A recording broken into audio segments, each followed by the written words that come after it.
2022, another year of climate and weather chaos around the world. Records shattered in extreme heat, drenching rains, heavy snow, and devastating droughts. Lives upended and forever changed in 1-in-1,000 year events. But it was also a year of action. The government passing historic legislation to help combat climate change and make for a more resilient nation. As we look ahead to 2023, there's hope on the horizon through mobilization, innovation, and a global sense of urgency.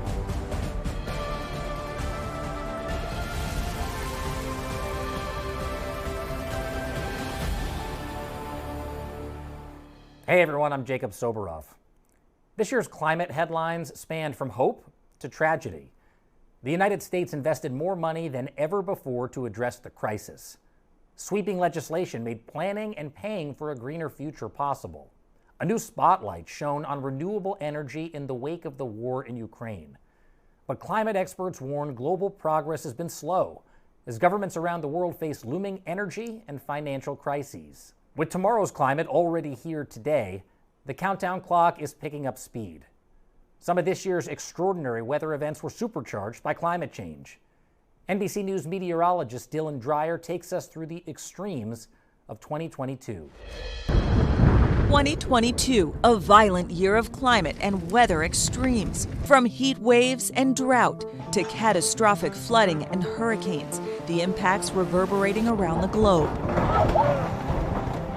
So far this year, $15 billion weather disasters hit the U.S., according to NOAA, the National Oceanic and Atmospheric Administration. The final count yet to be tallied. The first billion-dollar disaster came in the spring when warmer temperatures fueled 3 deadly tornado outbreaks in as many weeks. Run! Spawning more than 200 reported tornadoes across more than a dozen states. It's very devastating when you like it's all your hard work is just going up in the air.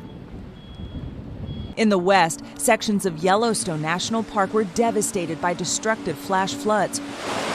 Roads were washed away, and the park closed to the public for the first time in 3 decades. Climate change causing the atmosphere to be warmer and wetter, making conditions ripe for these types of events. It was very surprising how quickly it came. This summer was a story of extremes. Europe had its most intense heat wave in recorded history. London set a historic all-time high of 104 degrees.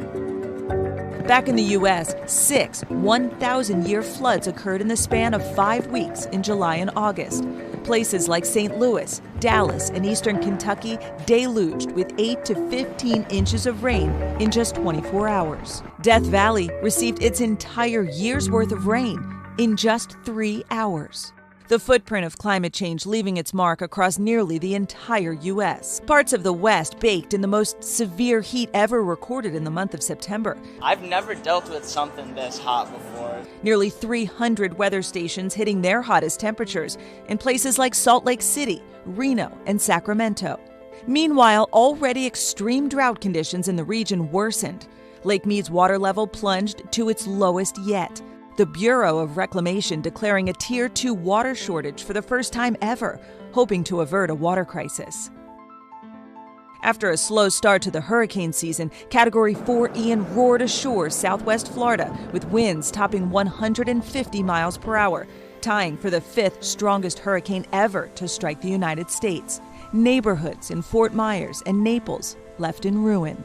Warmer waters are acting as jet fuel, causing the storms to rapidly intensify.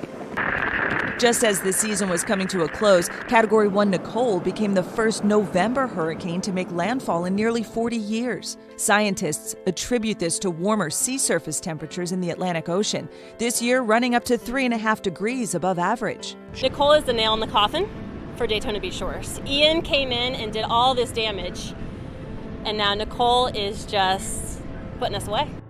In upstate New York, winter arrived early when a massive November snowstorm rewrote the history books, burying neighborhoods and even the Buffalo Bills stadium under 80 inches of snow. There's nothing in the store. You can't get a loaf of bread or anything. Finally, with eerie similarity to last year, a series of deadly cool season tornadoes ripped through the South. More than 100 reported over 2 weeks across 7 states between Thanksgiving and Christmas. This is my house right here, y'all. My house is just gone. The December twisters, part of a massive week-long cross-country storm that dropped 4 feet of snow in the west, brought blinding blizzard conditions to the upper Midwest and dozens of tornadoes to the south. And the year's not over yet. Dylan Dreyer reporting on the brutal weather of this past year. We know the climate crisis can feel incredibly heavy, sometimes even hopeless. That's why we want to pivot now and talk about climate anxiety and mental health. According to Dr. Stephanie Collier from the Harvard Medical School, climate anxiety, it's also called eco-anxiety, is something that can be daunting for people of all generations, but particularly younger ones. It's a feeling described as being worried, or nervous or scared of the consequences of climate change and what the future holds for our planet. It's a real thing, and it's been on the rise over the past several years, so if you're feeling overwhelmed, you are definitely not alone. Here are a few helpful ways to deal with that anxiety. Find a community and talk to others about how your climate anxiety makes you feel. Spend time in nature, take in the beauty that this planet has to offer, and be present in the moment. You can take breaks from doom scrolling about climate change or watching too much news. And you know what? It might even be good to welcome a bit of climate anxiety because it often leads to more conversation, which can result in more action and more change. I sat down with Saad Amer to talk about this emotionally charged subject and how younger generations view where we are in the fight against climate change. Saad rose up as an activist and is now a consultant for the United Nations and founder of Justice Environment. I think a major concern to come out of this year when you hear young people talk about the climate crisis, it's not necessarily about air, water, animals. It's about our own anxiety, our own climate anxiety, and protecting our own mental health. What do you make of this becoming such a concern of young people in America?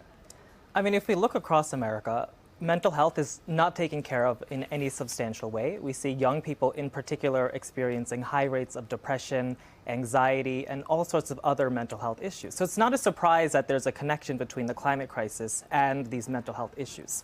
But on top of that, I mean, the climate crisis is a major existential issue.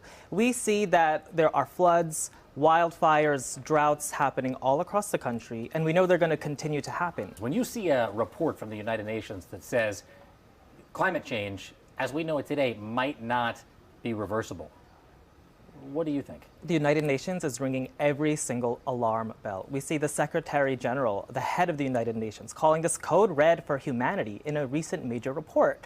And when you see the leaders of the entire world stating how clearly that this is going to impact us, it's insane that we're not taking stricter action, faster action on this crisis. And as these reports grow more dire, you would expect to see the political reality across the world grow more intense. But instead, it seems like people are just kicking the can down the road and hoping somebody else takes care of it. I think a lot of people look at young people and they say, oh, you give me so much hope for the future. And that's nice. I'm glad you feel more hopeful. I would rather you actually did something. You're constantly connecting with different climate activists all over not just the country, but all over the world. What do you feel like's gotten done in the last year that's worth reflecting on and worth celebrating? First of all, the fact that this interview is really happening. I mean, we see that young people have demanded that people pay more attention to these issues, bring it to the forefront, and highlighted it consistently. And I think young people also put environmental justice on the map in an incredibly meaningful way. What's the state of the fight for environmental justice in the United States? I mean, the climate crisis is an intersectional issue. It is a health issue, it is a human rights issue, it is a water issue, it is an air issue, it is a jobs issue, and whether you like it or not, these implications of the climate crisis are impacting young people and people of color the most intensely. Are you worried about the fact that the Democrats are not going to control the House of Representatives in the next Congress when it comes to passing legislation designed to protect the climate? I mean, look, I would love if climate champions were all up and down all over our Congress, and that just is not our political reality right now. However, Democrats were recently able to pass the Inflation Reduction Act, the single largest, biggest investment in this country in climate infrastructure ever. What do you hope to see happen next year as we move forward and as the fight continues? We need to install more judges who care about the climate crisis. I think our courts have consistently been a pathway where we could see major changes in environmental regulations, but instead we consistently see them shut down as major corporations invest in expensive, fancy lawyers that activists can't fight. Coming up, putting policy into action. We are facing a climate crisis. Yes, we're in crisis mode. We're in crisis response mode. How the Biden administration is implementing a history-making measure to fight climate change. My conversation with EPA Administrator Michael Regan is next.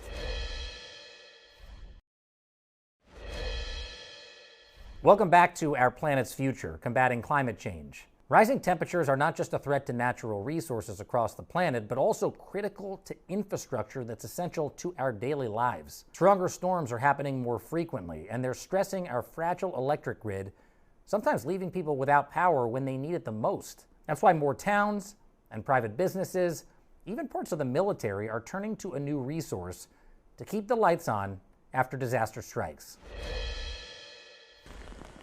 The U.S. energy grid being pushed to the brink by more intense weather and climate events. We're almost guaranteeing that the grid is going to go down in some respects. Every source of power that the state of Texas has been compromised. Now, new technology known as microgrids are offering a more stable and sustainable solution to keep the power on while keeping up with today's climate challenges. Microgrids are kind of an interesting opportunity, I think, to visualize reforming a grid and control energy at the grid edge, so closer to the consumer. We're bringing control back to the consumer. Microgrids, powered by renewables, act as a small-scale electrical energy grid that can operate freely from traditional grids. It decouples you from some of the contingencies that may be external, that you don't control. According to the Department of Energy, there are only about 160 operational microgrid installations around the U.S.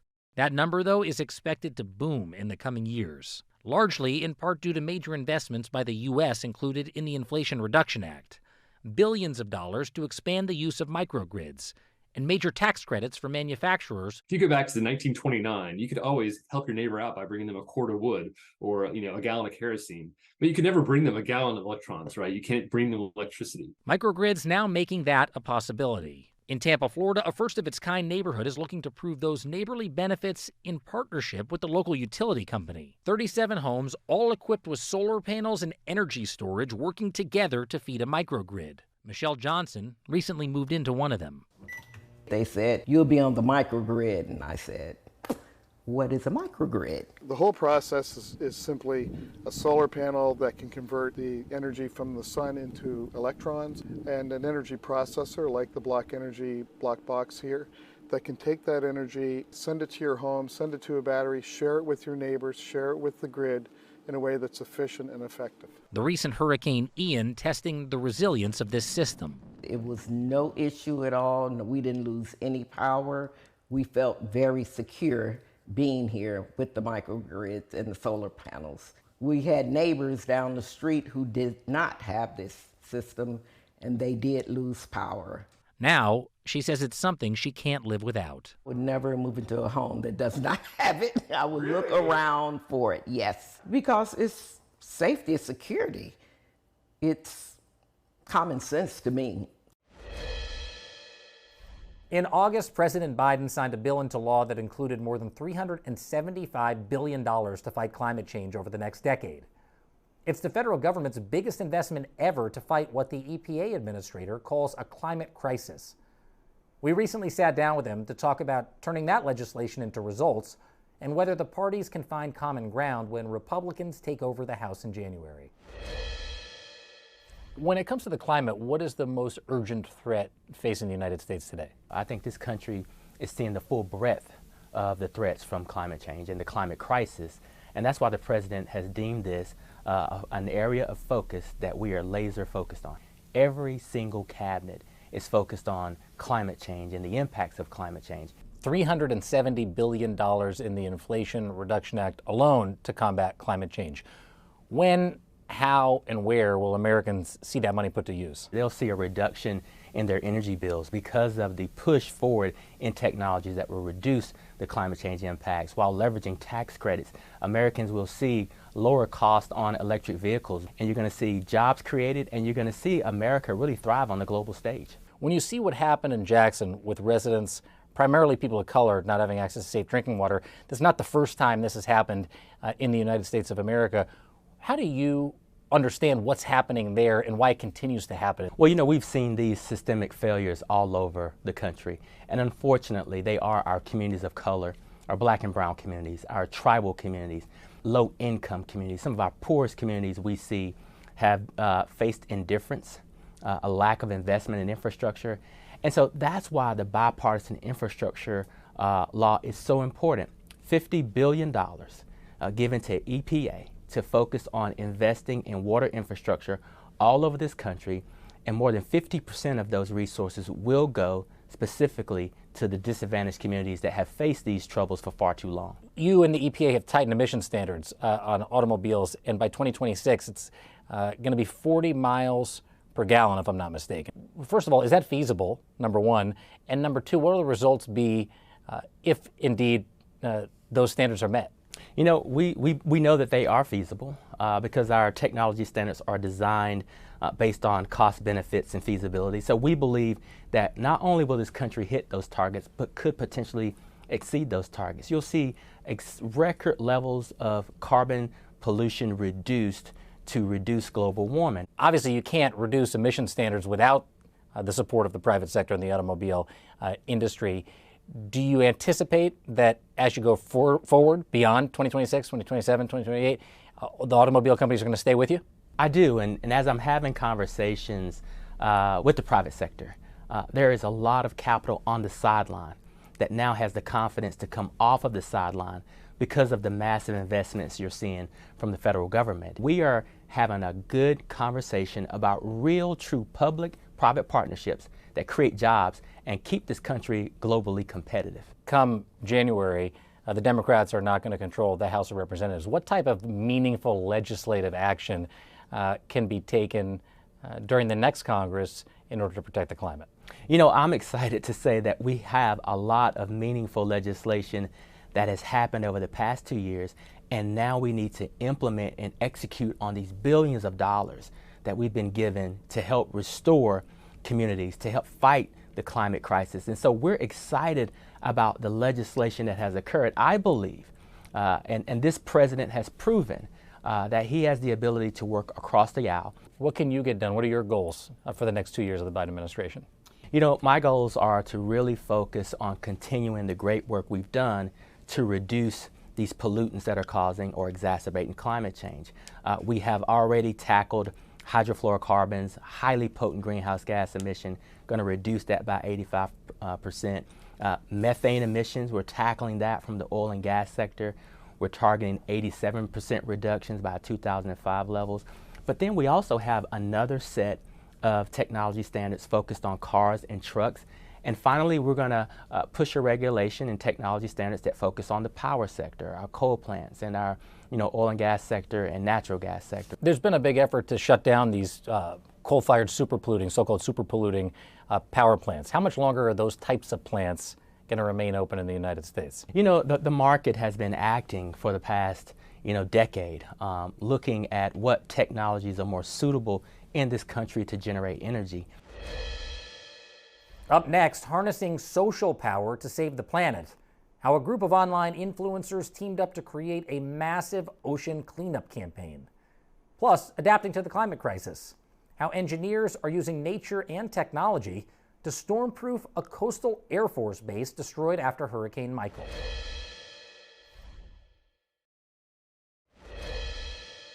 This year had no shortage of climate stories to cover.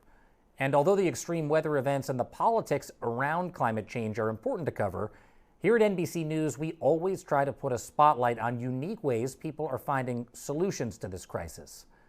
So we want to show you two of those stories, one that highlights the power of social media and the common want to do better for our Earth.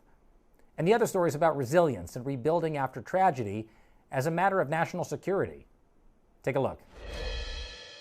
Currently surrounded by countless sharks. I'm gonna count to 100. Go high.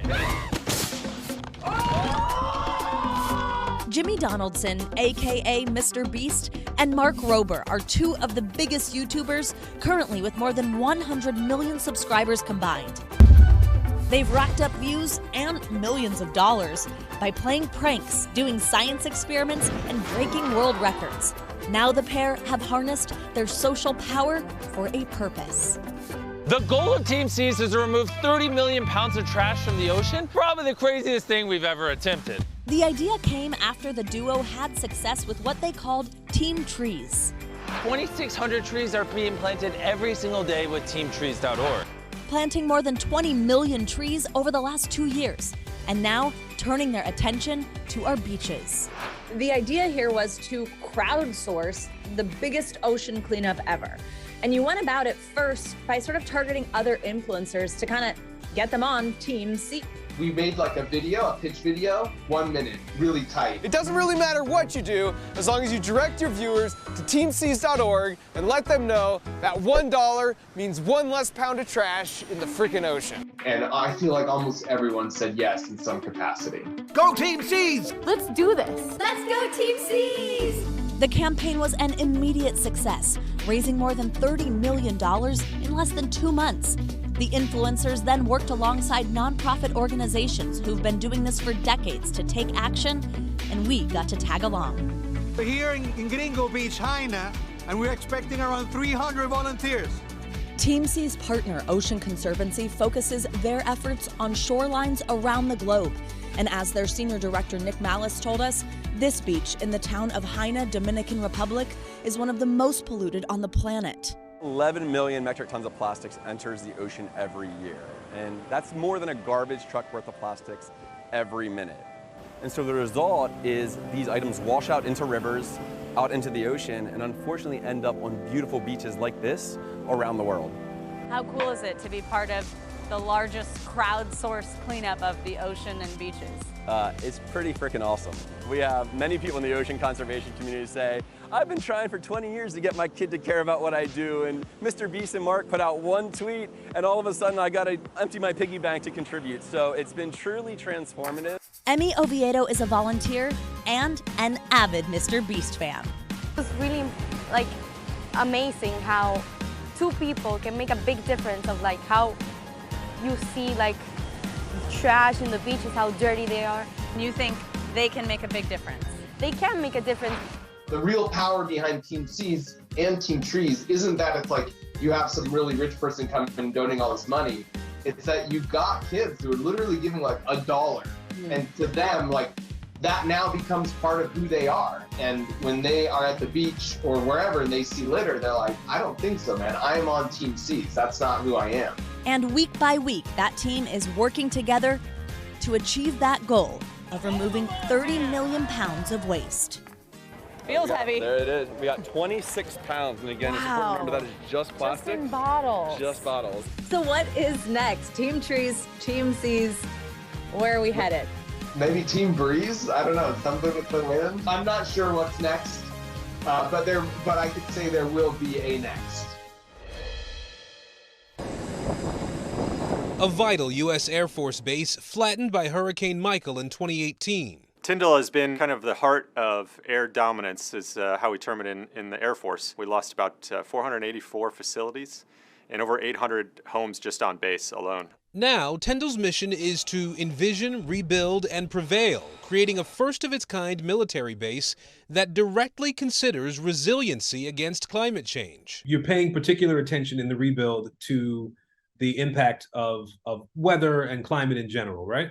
Yeah, absolutely. And we're building up our infrastructure in many ways to be resilient to future type storms. But we're also setting new standards as we rebuild. Higher standards that ensure buildings can withstand a Category 5 hurricane and are protected against more intense flooding. We're trying to be innovative. We're trying a lot of new projects. Some of them will be successful and will carry over to how we build Air Force bases in the future. Defense now coming from oyster reefs and sand dunes along the 129 miles of coastline, bolstered by the base and its resources. So the sea oats that you see right here really are the kind of the glue that holds these dunes together. Having these dunes built up provides a natural barrier against that storm surge, against that flood, and that protects the base that sits on the other side. It's critical to the defense of the United States. And a modest investment here saves us big cost potentially in the future. The base, opened in 1941, has had its share of typical environmental issues. It was officially labeled a Superfund site in 1997 after issues with DDT and other chemicals were identified. NBC News reached out to the EPA and it declined to comment. For the base rebuild, the Department of Defense asked Air Force engineers to create brand new technology to further protect the base, using virtual and augmented reality to allow engineers to prepare for future challenges. We're able to run a Category 5 through the base and see what kind of damage is going to be done before. We'll start walking through. When the next Category 5 or the next storm comes, we can now look and see exactly, okay, here's maybe a break. I need to reinforce the facility here. The new Tyndall base is estimated to cost around $5 billion and will be completed near 2026. Do you hope that what you're doing at Tyndall becomes a model for other military installations to be more sustainable, to be more resilient? Yeah, I certainly hope that, what we do here and what we learn here can be scaled and can be shared. Thanks to Savannah Sellers, Aaron Gilchrist, and the Climate Unit for that reporting. As we look back on the year, it's also worth looking ahead to the next. Although global carbon emissions are set to hit an all-time high in 2023, according to the International Energy Agency, there's plenty of progress on the way to curb climate change. There are 22 states and the District of Columbia targeting 100% renewable energy or 100% carbon-free electricity. There's more wind, solar, and hydropower projects that will be in production than ever before. One of the largest is a wind farm off the coast of Spain. What can you do to help fight the climate crisis? Keep the dialogue going. Talk to your friends and family about the ways you want to see the world change and help the planet. Reduce your carbon footprint by buying local and purchase more sustainable items. And most of all, don't lose hope in the fight. For Today Climate and NBC News Now, I'm Jacob Soboroff. Thanks for watching. Thanks for watching our YouTube channel. Follow today's top stories and breaking news by downloading the NBC News app.